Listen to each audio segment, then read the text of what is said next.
15장 말씀을 마치려고 그러는데, 이런 말씀을 통해서도 이 모든 말씀들을 기록해 주신 하나님의 뜻은 성경의 말씀을 통해서 구원을 얻는 지혜를 주시려고 기록해서 후세 사람들에게 유전해 주신 말씀이기 때문에, 이런 말씀들을 읽는 우리가 각자 자신의 구원의 말씀으로 받을 수 있도록 은혜를 더해 주시고 많은 빛을 비춰서 깨닫게 해주시길 주 이름으로 기도합니다. 아멘. 아멘.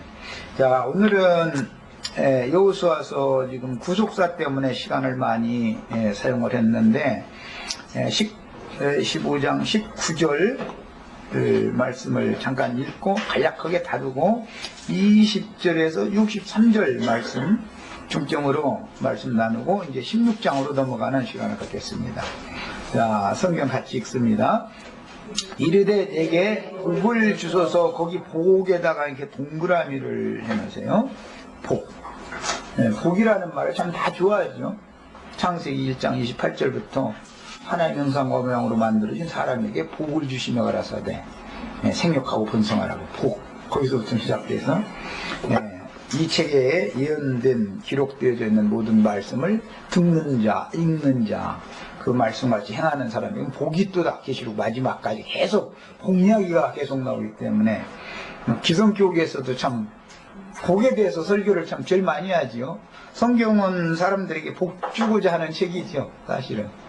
그런데 이제 그 복을 하나님은 이렇게 마음에 당신 복의 실상이신 그리스도를 우리에게 이렇게 주시는데, 이미 주셨는데, 세상 사람들은 하나님이 주신 복은 뭐 시시하게 여기니까 예배당에 모여서 복 달라고 자꾸 헌금 내고 복채 내고 해가면서 복을 자꾸 비는데, 우린 이미 다 복을 넘치도록 받았죠. 기업으로 받았으니까. 자, 이런 기본 개념이 있어야 된다는 거죠. 읽어나갑니다. 이르시되 내게 복을 주소서. 아버지께서 나를 내게 땅으로 보내시오니 샘물도 내게 주소서 하며 갈렙이 이셈과 아랫셈을 그에게 주었더라. 악사가 아버지에게 복을 달라고 요구를 하고 나서 그 복의 내용물은 실제는 샘물이었던 것이죠. 이런 개념이 잘 정리가 되면 아브라함 자손들에게 하나님이 주시는 복은 갈라디아서에 보면 성령의 복을 받게 하려 하심이라 그랬죠. 흐르는 샘물을, 생수의 물을 얻는 것이 복 받는 거죠. 성경이 말하는 어떤 의중을 나눠야 허탄한 신앙생활에서 벗어날 수가 있는 거죠. 성경이 말하고자 하는 것은 아브라함과 이삭과 야곱과 그 후손들에게 하나님이 복을 주겠다고, 내가 네게 지시한 땅으로 가면 내가 복을 주겠다, 너는 복의 근원이 되게 내게 해주겠다. 이제 근원이라고 그랬지만 이것은 원천의 셈이라는 용어 같은 뜻으로서 이것은 아브라함이라고 하는 사람, 이삭이라고 하는 사람, 야곱이라고 하는 사람, 이스라엘 12지파라고 기록되어져 있는 이 사람들이 그리스도의 성령이 흘러나가는 통로가 된다, 그 말이죠. 오늘 우리들도 다 이 같은 복을 받는 거예요, 지금 이제. 성령의 복이 형제 자매님들을 통해서 흘러나가셔야 되겠어요. 이게 예수님 말씀하실 때는 내가 주는 물을 마시는 자는 이렇게 말했는데, 그 샘물이지요. 생수, 영원토록 목마르지 아니하는 생수, 그 물을 마시는 것이 복 받는 거다. 이제 이 얘기예요. 오늘 우리 형제 자매님들도 다 복의 통로들이 다 되셔서 나를 만나는 사람들이 다 나의 심령에 임재하여 함께 계시는 주의 성령으로 말미암아 성령의 복이 이방인들에게도, 즉 불신자들에게도 다 흘러가서 함께 성령의 복을 받게 하는 그런 통로들이 다 되셔야 되겠어요. 그러면 19절을 사실은 이제 다 설명 다 한 거예요. 자, 그리고 나서는 이제 발음도 잘 안 돌아가는 유다 지파의 이제 네 쪼가리로 이제 유다 땅을, 유다에게 준 기업을 네 덩어리를 이렇게 동서남북 사방으로 나눠가지고 이제 각 그 북쪽은 북쪽에 있는 성읍들 이야기를, 발음도 잘 안 돼. 이거 읽어도 재미도 없고 뭔 소리인지 알도 못하고 이제 이걸 이제 오늘 해야 되는데, 그래도 발음이 안 돌아가도 읽어야지 어떻게. 성경인데 읽고 이런 모든 교황이면은, 나는 가끔 이제 그런 얘기하지만 10골, 여기에 기록된 모든 골들, 그냥 유다 땅에 주신 그 모든 골들 다 나한테 달라고, 다 뭐 10골만 또 해도 또 안 되겠다 그러고, 뭐 여기 뭐 39골이라고 그랬는데 39골 다 주세요, 이렇게 같이 기도합시다 그러면 뭐 얘기를 이제 쉽게 하느라고 그래. 나는 그냥 막 그냥 한 골만 주셔도 어디냐고 막 이런 소리 하지 말고, 기왕이면 39성읍이라는데 39성읍 다 주세요 이러고요. 그리고 이제 16장에 나가는 이제 요셉에게 준 성읍들 얘기 나중에 그것도 다 주세요 이러시고, 땅에 욕심내시지 말고, 육신적인 복 받는 것에 욕심내시지 말고 이런 복을 받아야죠. 욕심을 내면 이렇게 내야죠. 자, 일단 이제 그런 개념을 가지고 말씀을 이제 잠깐 19절 잠깐 상고합니다. 이르되 내게 복을 주소서, 아버지께서 나를 내게 땅으로 보내시오니 샘물도 내게 주소서. 그러니까 복을 주소서라는 말은 샘물 주소서라는 말인 것이죠. 알고 보면 샘물이라는 것은 생수의 원천이 되시는 예수 그리스도 영을 말하는 거예요. 네. 예수 그리스도의 성령을 나에게 복으로 주소서, 그걸 요구했다 이 말이에요. 이렇게 해석하면 그거 뭐라고 베란이 아침 참 이단이라고 말이야. 복 받는 것이 말이야. 성령 받는 것이 복 받는 거냐고. 네, 성령 받는 것이 복 받는 거예요. 다른 생각하면 예배당 가셔야 돼. 거기 가서 육신적인 복 달라고 복채 내밀고, 나 이렇게 오늘 쓸 때도 못 쓰고 이렇게 아껴가지고 복채 가지고 왔으니까 이거 잘 보고 살피시고 복을 내려달라고, 거기는 돈 복 달라는 뜻이죠. 그 말은 사실은. 그러니까 우리는 성령의 복을 받으시면 돼요. 아브라함에게 이게 약속하신 복이에요. 이게 성경의 해석이에요. 이게. 그런데 이제 이 복이라는 용어를 이제 동그라미를 쳐놓으라고 그랬는데, 이 복이라는 용어는 선물이라는 뜻입니다. 원래는. 그것은 모하루 율법의 예물 혹은 빅물, 빙패, 이렇게도 번역을 하고 선물이라고 번역을 합니다. 특히 신약성경 에베소서 2장 9절, 우리가 얻은 구원은 우리가 복받았다라고 한 것은 성령으로 우리 영이 거듭나고 구속받은서 마귀의 세상에서 그리스도의 것으로 분별되어진 것이 복받은 거죠. 그런데 이제 그 개념을 성경에서 어떻게 말하는지를 살펴보려고 그래요. 에베소서 2장 9절 읽겠습니다. 8절 9절 읽어야 되겠네. 너희는 그 은혜에 의하여 믿음으로 말미암아 구원을 받았으니 이것은 너희에게서 난 것이 아니요 하나님의 선물이라. 거기서는 선물이라고 번역이 됐어요. 복이라는 뜻은 선물이라고도 번역된다. 구약 성경에는 빅물, 빙패, 예물 이렇게도 번역을 했어요. 야곱이 그 형 에서에게 예물을 보냈었지 앞에. 거기도 똑같은 그 복이라는 단어, 똑같은 단어인 거예요 그게. 그런데 하나님이 우리에게 주신 구원은 하나님이 주신 선물 받은 거다 이렇게 표현을 했어요. 이게 복 받은 거예요. 성경의 개념은 이렇단 말이에요. 그 다음에 3장 7절 읽겠습니다. 에베소서 3장 7절. 이 복음을 위하여 그의 능력이 역사하시는 대로 내게 주신 하나님의 은혜의 선물을 따라. 여기는 똑같은 복이라고 번역되는 용어, 예물, 빅물, 빙패라고도 번역되는, 구약 성경에서는 그걸 모하르라고 그래요. 그런데 그것을 선물이다 이렇게 번역을 했어요. 선물. 하나님께서 예수님을 우리에게 보내신 것은 우리가 선물 받은 거지요. 빅물 받은 거지요. 장가들여 본 하나님의 아들을 장가드리기 위해서 하늘에서 예물, 신부집에 예물을 보냈다. 그런 개념이란 말이에요. 이게. 그 다음에 4장 7절도 읽겠습니다. 우리 각 사람에게 그리스도의 선물의 분량대로, 여기 다 복이라는 단어입니다. 빅물, 예물, 빙패라고도 번역을 해요. 선물의 분량대로 은혜를 주셨나니. 선물을 받을 만한 분량만큼 은혜를 받는다 말이야. 하나님은 은혜를 넘치도록 붓지만 사람이 이제 분량이 다르니까 어떤 사람 은혜를 많이 받을 거, 어떤 사람 적게 받죠. 복음을 깊이 넓게 확실하게 깨달은 사람은 은혜가 클 것이고, 그냥 대충 깨달은 사람은 또 그 사람도 은혜는 은혜죠. 그렇지만 그 은혜는 분량이 다르죠. 이번에는 빌립보서 4장 17절, 거기서도 동일한 단어가 사용이 됐는데 한번 읽어보겠습니다.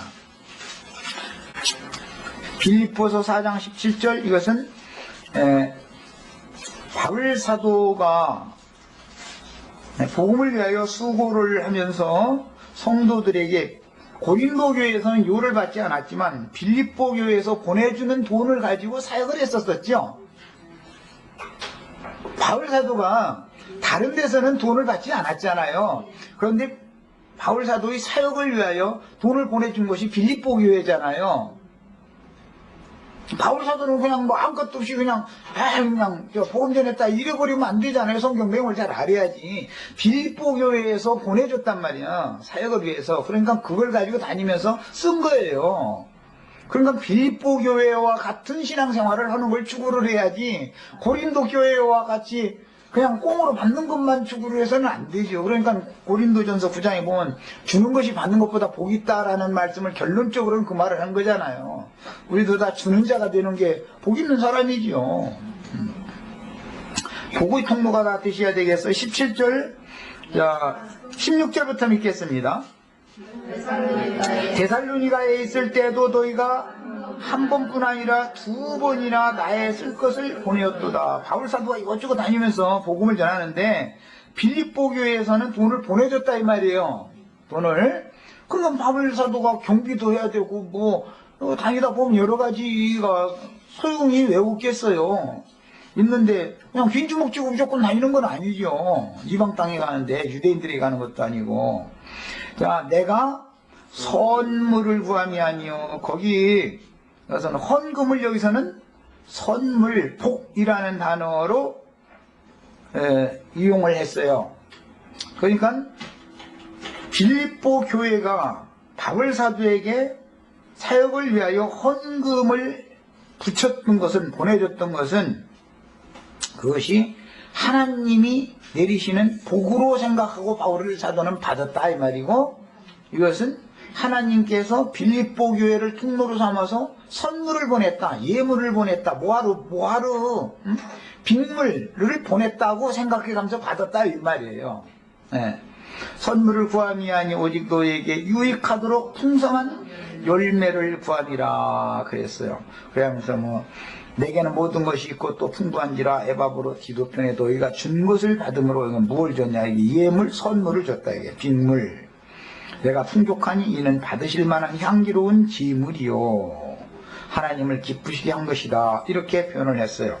자, 이처럼 이제 여호수아서 15장으로 다시 갑니다. 19절에 악사가 시집을 가면서 아버지에게 내게 복을 주소서라고 번역한 이 모하르라는 이 용어는 빅물, 빙패, 선물, 예물 등등 문맥에 따라서 번역을 하는데, 이것의 기본 개념은 하나님께서 성령을 아브라함의 후손들에게 부어주시는 것을 의미하는 것이다. 성령을 받으면 복 받은 거예요. 이것이 성경의 개념이에요.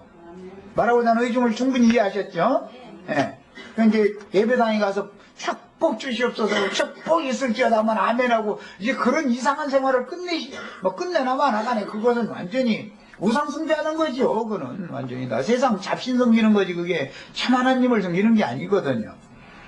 그 다음에 그녀는 아비에게 내게 복을 주소서라고 말했는데, 본문의 복, 히브리어로 베라카는 지체가 높은 어른에게 축복, 즉 복빌물 받는 것을 의미하지만,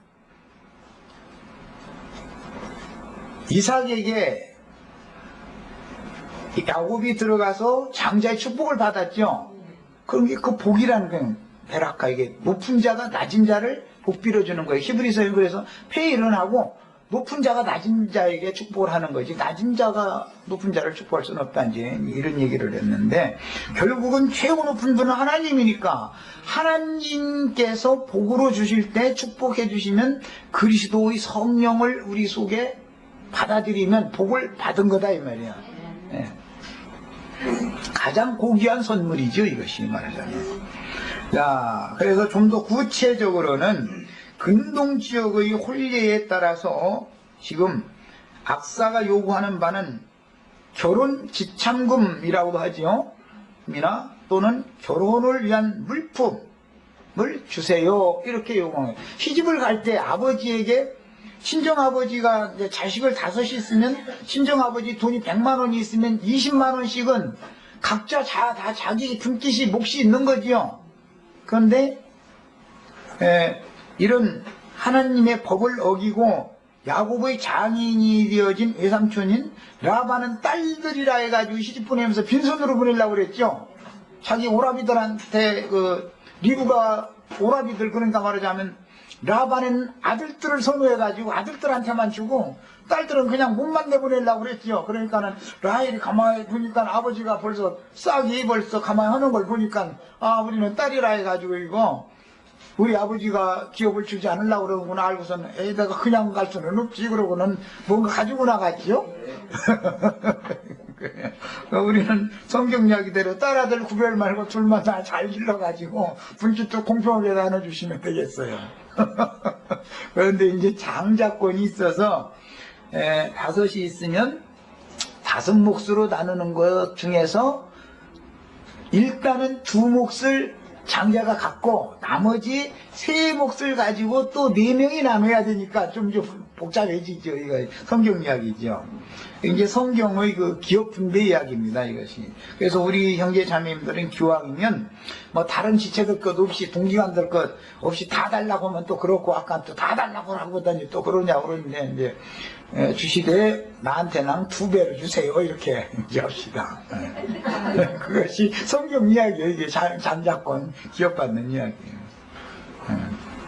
자, 그 다음에 갈렙의 딸 악사가 시집을 가면서 그 아비에게 밭과 샘물을 빈폐물로 요구한 것은 히브리인들의 관습상 자녀들은 그 아비에게 자기 몫의 분깃을 받아가지고 시댁으로 가야 했기 때문이다. 딸된 자녀는 친정아버지에게서 분깃을 받아가지고 시집을 가는데 그런데 이제 율법에는 각 지파별로 지파의 족장의 명의 하에 기업을 받기 때문에 그렇게 되면은 다른 지파한테 딸만 있는 어떤 그 가문에서 자기 몫의 기업을 가지고 다른 지파한테 시집을 가버리면은 자기 친정아버지의 이름이 삭제돼 버리고 그 기업이 다른 어떤 지파로 더해지고 이렇게 되겠죠. 그래서 그렇게 못하게 하려고 슬로브아스의 딸들에 대해서 시집가는 규정을 정할 때는 같은 집한테 가라 이제 이걸 정해놨었던 것이죠. 예. 그것이 이제 딸만 낳는 교회에서는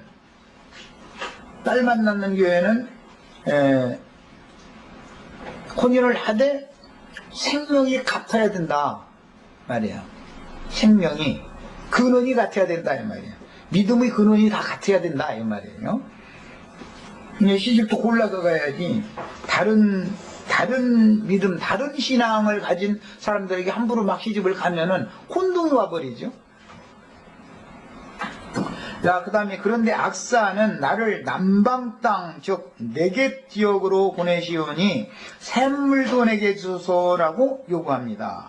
네겝 땅이란 유다 지파에게 할당되었고 갈렙의 기업된 건조하고 메마른 사막 지역을 가리키는데 과거 아브라함이 롯과 헤어지고 나서 정착했던 지역이며 그곳은 매우 간조한 사막과 같은 지역이었으므로 그곳에서 생육하고 번성하기 위해서는 생수의 우물, 즉 오아시스가 반드시 필요했던 것입니다. 간조한 사막지대로 이제 시집을 보내니까 거기 가서 살려면 반드시 샘물이 필요했다 이것이죠. 이제 근동 지역은 이제 지리상으로 그런 건데 이것은 영적으로 적용을 우리가 할 줄 알아야 되는 것이죠. 자, 그걸 악사가 요구하니까 갈렙이 윗셈과 아랫셈을 그에게 주었다. 이렇게 셈을 2개를 줬죠. 악사는 샘물도 내게 주소서 그랬는데 실제 줄 때는 윗셈과 아랫셈 2개를 주잖아요. 자, 갈렙이 그 딸 악사의 요청에 따라 그녀에게 기업으로 준 윗셈과 아랫셈은 네게브 지역의 지형이 높은 산지 지역이 있고 낮은 평지 지역으로 되어 있었기 때문에 그때 당시 지형이 그랬었다는 거예요. 예, 2샘물을 요구했고 2샘물을 준 것인데 이 2샘물은 높은 지대의 산지 지대와 평지 지대의 평야에 생명을 공급하는 생명수였다 이 말이에요. 예. 이게 높은 지대는 높은 지대대로 샘이 필요하고 낮은 지대는 낮은 지대대로 샘이 필요했다 이 말이죠. 그러니까 이제 유다 남방의 네게부 지역에서 산지는 주로 유대인들은 목축지로 사용을 하고 평지는 영농지단 말이에요. 공각 있는 지역으로 사용을 하기 때문에 자, 윗셈은 짐승떼를 먹이기 위해서 짐승들이 물을 마셔야죠. 거기는 짐승들을 위해서도 윗셈이 반드시 필요한 거예요. 아랫셈은 평지에 사람이 살아야 되니까 이제 농사를 지어야 되니까 휴식을 위해서도 사람이 살기 위해서도 반드시 셈이 필요했던 거예요. 자, 반드시 이처럼 2셈이 필요했던 것인데 성경에서 물셈의 원천은 여호와 자신이며 구체적으로는 예수님의 영에서부터 나오는 말씀의 흐름인 그리스도의 그 영을 생수인물이라고 상징을 하는 것입니다. 내가 주는 물을 마시는 자는 영원히 목마르지 아니하는 생수의 강이 넘쳐나는 하리라 하시니 이는 저희 받을 성령을 가리켜 말씀하신 것이다. 사마리아 여자에게 내가 주는 물을 마시면 다시는 목마르지 않을 것이다. 이렇게 말씀하셨는데 이것은 그러니까 당신이 우리 조상 야곱보다도 더 큰 자냐고. 우리 조상 야곱의 우물에서 짐승들도 사람들도 다 거기서 물을 마셨는데 그 이제 창세기 이야기죠. 야곱이 저 바다나로 가던 그 노중에서 라헬을 만나가지고 그 물샘을 열어가지고 이제 양무리들에게 이렇게 물을 마시게 해줬던 그 샘을 야곱의 우물이라 그러는 거거든요. 그런데 그게 사마리아 지역에 있었다는 거거든요, 그게. 그러니까 이 샘에서 우리는 이 물을 마시는데 짐승들도 마시고 다 이렇게 마시는데 어떻게 마셔도 또 목마르게 마련인 건데 한 번 마시면 목마르지 않는 생수의 샘이라는 게 어디가 있냐고 그 물 좀 달라고 그랬다는 거잖아요. 이것은 다 말하자면 아브라함에게 하나님이 약속하신 복을 주는 것이고 악사가 시집을 갈 때 자기의 몫으로 기업으로 받아가지고 갔던 윗셈과 아랫셈을 지금 상징적으로 이것은 표현한 말로서 예수님의 입으로 나오는 말씀은 육신적인 유대인들이 다 그 말씀을 그 물을 마셔야 했죠. 혈통적인 이스라엘 12지파 안에 있는 사람들이 그 물을 마시는 거잖아요. 육신으로 오셨을 때는. 그러나 성령이 오시면 이제 아랫셈 우리 같은 사람들도 그 성령의 물은 다 함께 마실 수가 있는 거잖아요. 이제 이건 영적 적용이에요. 그래서 성령은 유대인이나 이방인이나 가리지 않고 누구든지 저를 영접하는 자는 다 그 물을 마실 수 있게 해주시는 거예요. 결론적인 말은 계시록 22장 17절 마지막에 나오는 말씀으로서 성령과 신부가 말씀하시되 목마른 자는 다 와서 값없이 생명수를 받으라 하더라 그렇게 돼 있죠. 그것이 최종적인 결론이죠. 성경의 결론이에요, 이것이. 그래서 이제 그 성령과 신부가 하시는 말씀이 윗셈 아랫셈이다 이 말이에요. 신부는 아래에서 말하죠. 성령은 위에서 말하고. 이렇게 말하면 이제 진짜 이단 나왔다고 했네. 성령은 사람의 위라고 하는 하늘, 참 하늘인 사람의 심령을 통해서 말씀하시고, 예, 듣는 이들에게 또 말씀하실 때는 마음에 믿어지고 깨달아져야 다른 사람에게도 또 신부는 아래에서 말하기 마련이죠. 이게 이제 결론입니다. 자, 우리가 성경을 읽고 추구할 때는 반드시 성경의 흐름을 잡아야 하는데, 하나님의 말씀은 일정한 흐름이 있기 때문에 물이 흘러가듯이 말씀 속에 감추어진 뜻이 흐르는 것은 하늘로서 부어지는 지혜와 계시의 영감이 읽고 듣는 지자들의 마음을 적시고 생명력을 공급함으로 영혼이 강건해지며 보호를 받고 세상의 영을 능히 이기게 해주시는 것입니다. 이미 말씀을 드렸지만 계시록의 모든 계시들은 그 계시록으로 기록되어 있는 이 가운데 기록된 모든 것들을 읽는 자와 듣는 자와 그 가운데 기록한 것들을 행하는 자들에게 복이 있다. 결론이죠. 그 말은 결론적으로는 조금 전에 인용한 성령과 신부가 말씀하시는 그곳으로 가서 값없이 생명수를 마시는 신앙생활을 하다가 올익은 곡식으로 추수되는 것이 복이 있는 거예요. 최종적인 이야기예요, 이것이. 예. 이것은 모두 교회 생활을 어디에 가서 어떻게 하다가 최종적으로 거룩한 성 새 예루살렘에 추수되어 이기는 자로 추수되어 들어갈 것인가와 이 성경이 지금 연결시키는 문제를 말하고 있다. 암시, 계시지요. 구약성경은 모두 예표니까 하고 있다. 이런 것을 이해하시면 되겠어요. 자, 그 다음에는 이제 여호수아서 15장 20절부터 63절까지 휴가 잘 안 돌아가지만 그냥 한번 어쨌든 읽어야지 뭐 이제. 휴 안 돌아간다고 성경인데 안 읽을 수는 없잖아.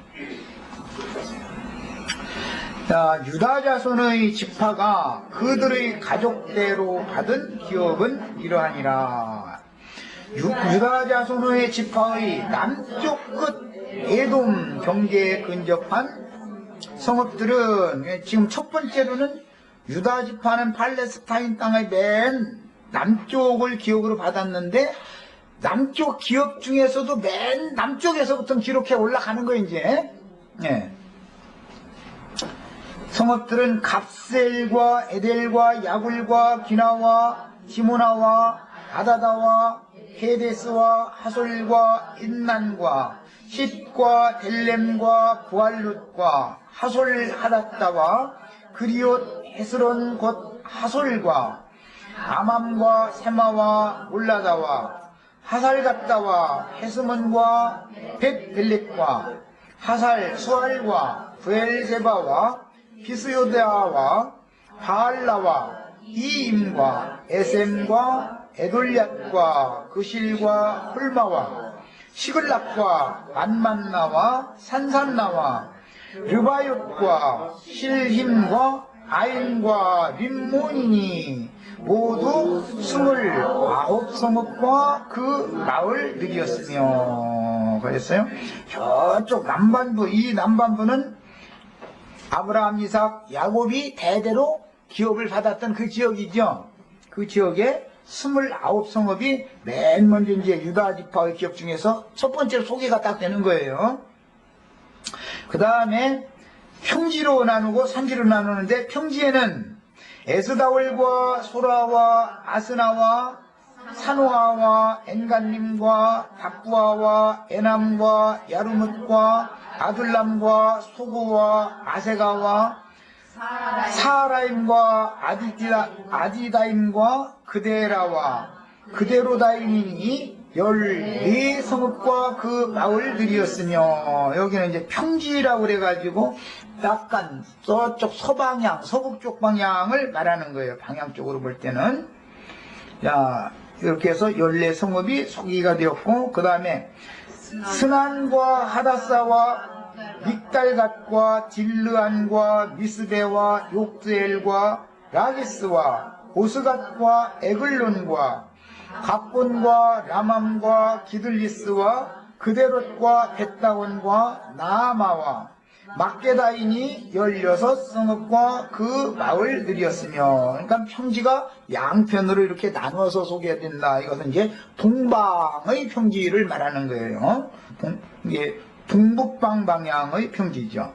자, 그 다음에 림나와 에델과 아산과 입다와 아스나와 느십과 그일라와 악십과 마레산이 9성읍과 그 마을들이었으며, 이것은 이제 북단 쪽이에요. 그 다음에 에그론과 그 졸락들과 그 마을들과 에그론에서부터 바다까지 아스돗 곁에 있는 모든 성읍과 그 마을들이었으며, 아스돗과 그 졸락들과 그 마을들과 가사와 그 졸락들과 그 마을들이니 애굽 시내와 대의 경계에 이르기까지였으며, 이것은 이제 그 지중해 바다변을 말하는 거예요. 이것은 이제 해변 마을이죠. 말하자면 해변 마을.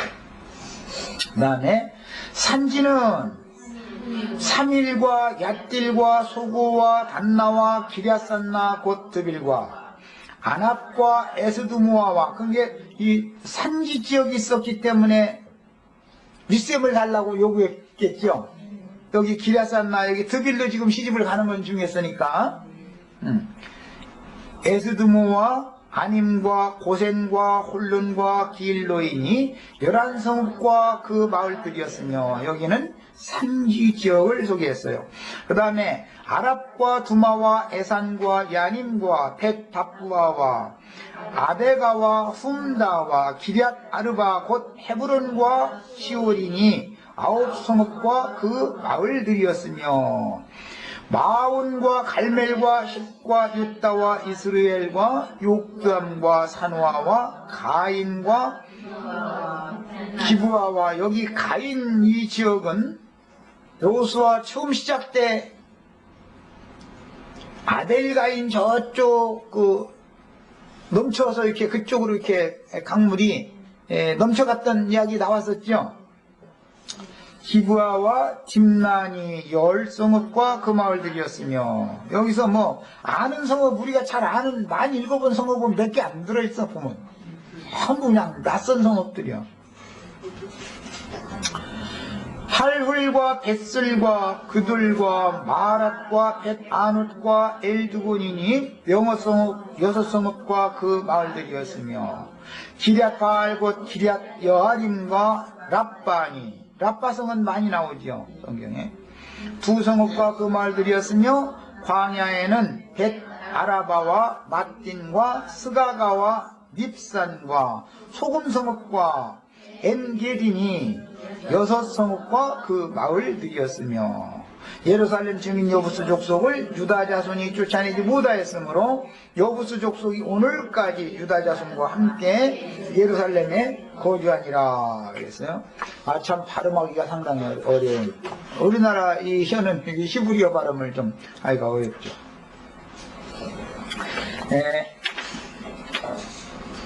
지금 이 단락에서 유다가 받은 기업의 구체적인 설명을 읽게 되는데, 성경에서는 어떤 성읍을, 어떤 마을을 각 개인으로도 적용하죠.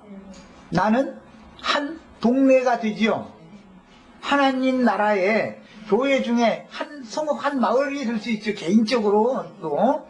그리고 우리 이 말씀을 듣는 이 모임이 또 한 마을이, 동네가 될 수 있죠.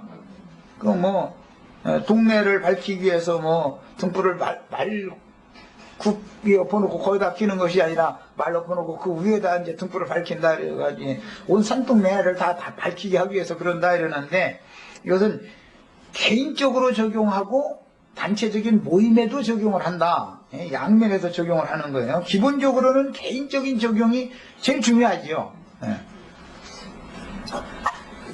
자, 그래야만 하나님께서 예수 그리스도를 통해서 구속하셔서 기업을 삼은 내 자신이, 먼저는 내 자신이 주님의 기업된 한 마을이, 동네가 돼야 되는 것이고, 그 다음에 나와 함께 모임 생활을 하는 이 지체들의 모임이 한 동네가 되어줘야만 이제 교회라는 이걸 이해가 되기 때문에, 적용을 양면에서 할 때 먼저는 나 자신이 한 성읍 또는 한 마을이다, 한 고을이다, 이렇게 적용을 하는 게 필요합니다. 그래서 뭐 10골, 5골, 2골 이제 이런 얘기 기업으로 제자들이 주는 이야기를 할 때 10골이라는 말은 개인적으로 말하면 10사람 전도를 했다 그 말이고 5골 하면 5사람 전도했다 그 말인데 실제는 뭐 바울 사도가 뭐 10사람만 전도한 건 아니죠.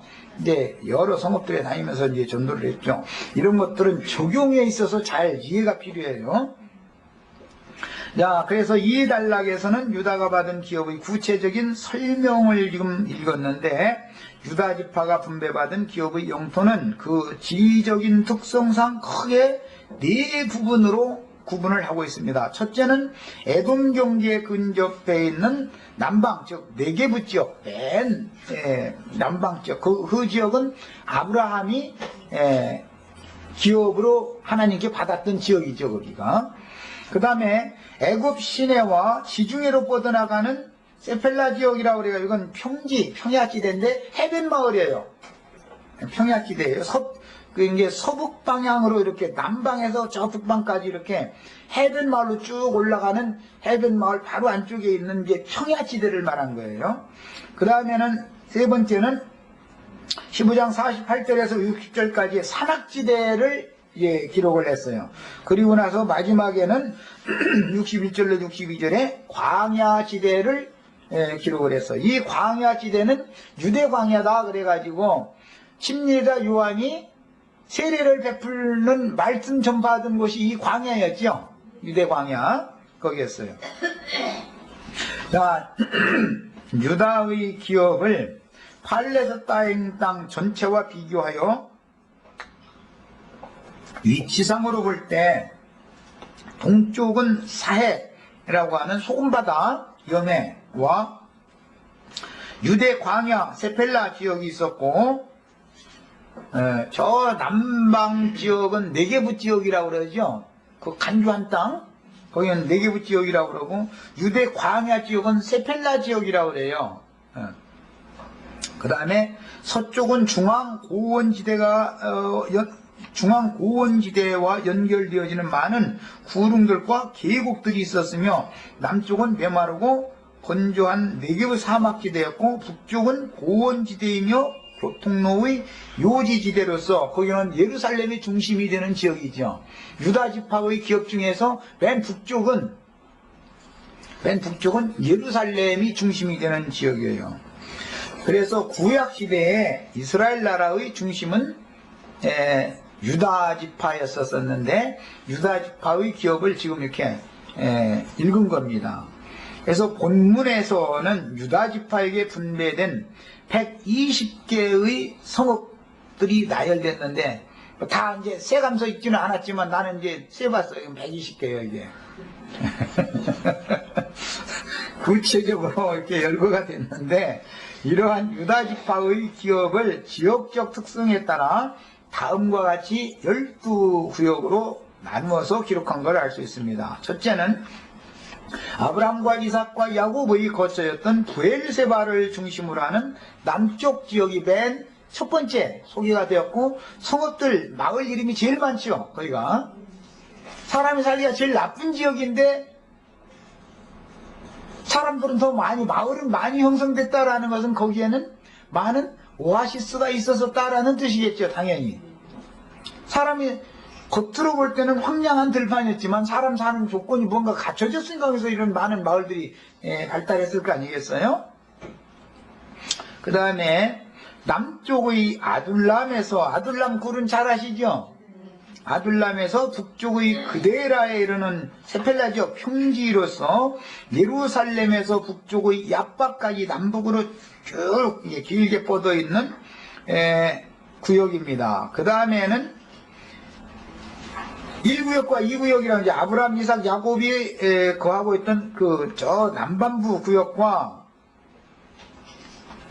남북으로 쭉 올라가는 그 평지지대인 세펠라 지역 그 구역의 중간 지점 남부 평지가 기록이 되어지고 있고 마레사를 중심으로 하는 그 다음 구역이 또 42절로 44절에 기록이 됐고 애굽 시내와 연접한 남부 해안의 평야지대가 기록이 되었는데 그 지역은 이것은 15장 45절 46절 여기에 기록된 이 지역은 블레셋이 거하고 있던 지역이었기 때문에, 즉 팔레스타인 땅의 종주 세력이 블레셋이죠. 팔레스틴이라는 영어 발음은 블레셋이라는 그 함족 속의 이름에서 따온 거예요. 팔레스타인 땅이라는 말은 블레셋이라는 용어에서 따온 거예요. 그러니까 블레셋의 5대 도시가 있었었죠. 배우는 사람 한번 해보세요. 가사, 가드, 아스돗, 에스글론, 에글론, 다섯 성어예요. 블레셋의 거처였었어요. 그 다음에 얼마 후에는 이제 그곳이 단지파에게 기업으로 할당이 됐습니다. 그런데 단지파가 블레셋 족속한테 오히려 당하고 기업을 다 정복하지 못하게 되죠. 그러고서는 이제 일부가 저쪽 북쪽으로 이주를 해서 그곳에서 평안히 가는 사람들을 이렇게 다 멸해버리고, 그곳에서 이제 그 기업을 삼음으로 단지파가 남북으로 이렇게 딱 쪼개지게 되죠. 단지파의 기업은 이제 양쪽으로 나눠지게 돼요, 나중에는. 자, 그 다음에, 북쪽, 지역의 그 중심은 예루살렘이라는 걸 말씀을 드렸고, 동쪽과 연접해서 연결되는 지역은 이제 헤브론이 그 중심 성읍이었는데, 유다의 유다 집, 이제 팔레스타인 땅의 지형을 알아야 되고, 유다 지파에게 주어진 분기 중에서 지금은 이제 그 유다 지파의 기업 중에 동서남북을 지금 내가 설명을 하는 거예요. 이게 설명해도 하긴 뭐 다 알도 못해. 그냥 대충 그냥 이해하시고 계시면, 이것은 왜 성경이 이처럼 동서남북 사방을 중심으로 해서 땅의 어떤 호불호를 이렇게 자꾸 제시를 하느냐, 이 말은, 이거는 이제 영적 적용을 할 때 우리가 얻은 그리스도의 뭐 깊이, 높이, 넓이, 이런 모든 그리스도를 알되 사방 전체를 다 알아야 되는 것이잖아요. 그리스도를 알 때 어떤 내가 좋아하는 지역만 알아가지고는 안 되는 거죠. 인간의 마음도, 아내와 내가 결혼을 하려면 아내가 이런 단점이 있는 것도 알고 장점이 있는 것도 알고 해야지, 장점만 보고 혼인했다가 나중에 이혼장 내밀어. 맞아요? 들려요? 그 땅이라는 것은 호만 있는 게 아니라 불어나는 것도 있어가지고 모든 면을 다 알아야 된단 말이에요. 모든 면을. 이제 그래야 교회 생활을 할 때도 이제 적용을 할 수가 있죠. 그리스도는 아주 다방면으로 어떤 역사를 한다. 그런데 이제 좋지 못한 지역을 나에게 기업으로 주실 때는, 이것은 시간이 지나면 바꿔지는 건데, 개가 넘으면 좋아지는 거니까.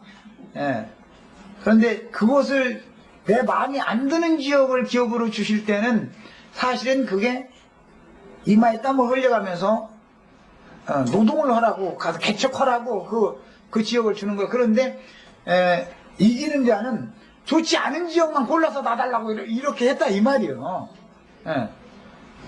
롯은 눈으로 볼 때 좋은 지역을 얼른 가버렸죠.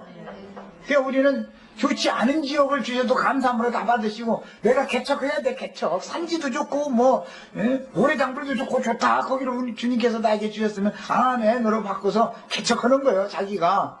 그래야 되는데 단지파처럼 이렇게 힘들고 어려운 데를 우리한테 이뤄가지고 개척을 하냐, 여기 못 살겠다, 쫓겨나가지고 엉뚱한데 방황하는 그런 신앙생활 하면 안 되죠. 사실은 그럼 여호수아 15장 다 한 거예요, 사실은 지금. 하고 싶은 얘기는 이런 것을 말하고자 한다 말이에요. 지금 여호수아 15장이 이런 여러 동서남북 사방으로 해서 여러 지역의 여러 성읍들이 이렇게 있는데, 이런 것은 그리스도가 우리 기업이라고 그럴 때 사람들이 생각할 때는 막 기도만 하면 막 즉각 응답해서 축복이 내려오고 막 그런 것만 자꾸 추구하다 보면은 사람이 이기는 자가 되지를 못하죠. 그리스도는 세상을 이기는 생명을 기업으로 주시는 건데, 우리는 기업을 받아도 좀 거칠고 황량한 쪽을 주셔도 감사함으로 받고 그걸 우리가 가서 개간을 해야 되는 거예요. 개척하라 막. 그리고 이 명령이 이렇게 했잖아요. 사막지대, 대게부지역 막 이런데 산지지대 이런 데를 줘가면서 그 철병거가 산지지대에 있어도 다 네 손으로 가서 개간해란 말이에요. 요셉 지파는 그냥 산지지대를 받아가지고 가서 개간하잖아요. 유다 지파는 저 남쪽 네개부지역 거기 가서 막 누구요 갈렙과 그 사위가 가서 개척해버리잖아요. 이런 것을 배우시면 이제 여호수아 15장은 이것으로 마치겠습니다. 뭐 길게 얘기해봐야 뭐 어느 지역 얘기해도 어떤 성읍 얘기해도 알도 못하고 나도 모르는데 우리 시체들이 알렸어. 자 이제 쉬었다가 또 하겠습니다.